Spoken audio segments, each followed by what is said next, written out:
Welcome back to Radical and Relevant, where each day we're opening ourselves, the Holy Spirit, allowing Him to guide us through the reading of the day.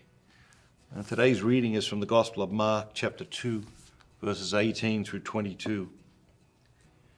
Now John's disciples and the Pharisees were fasting, and people came and said to him, "Why do John's disciples and the disciples of the Pharisees fast, but your disciples do not fast?" And Jesus said to them, "Can the wedding guests fast while the bridegroom is with them? As long as they have the bridegroom with them, they cannot fast.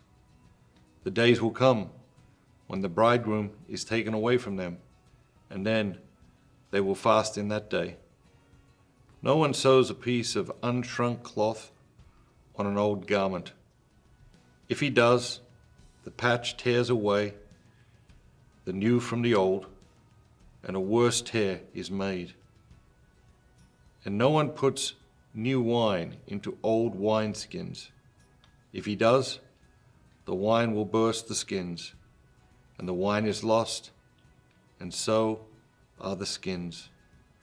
But new wine is for fresh skins."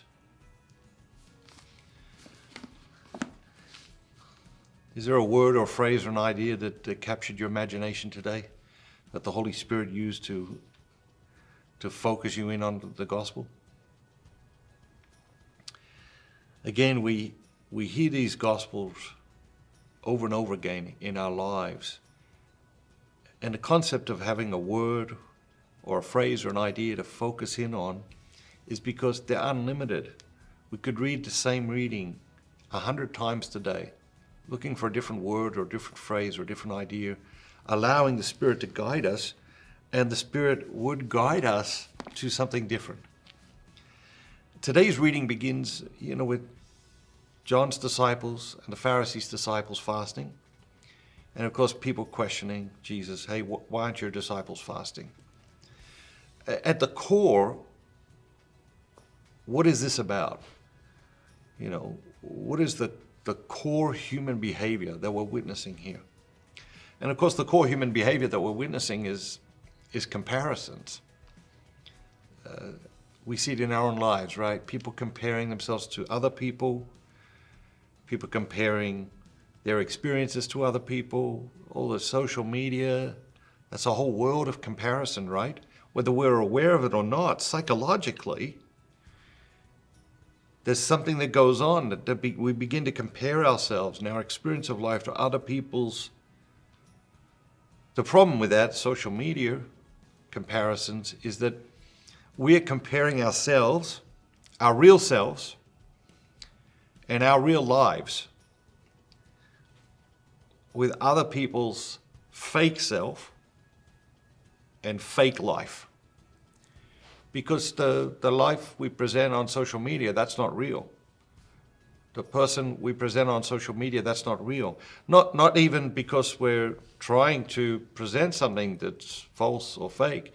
Just, if nothing else, because it is incomplete. Because it's like we're showing a highlight reel of our lives.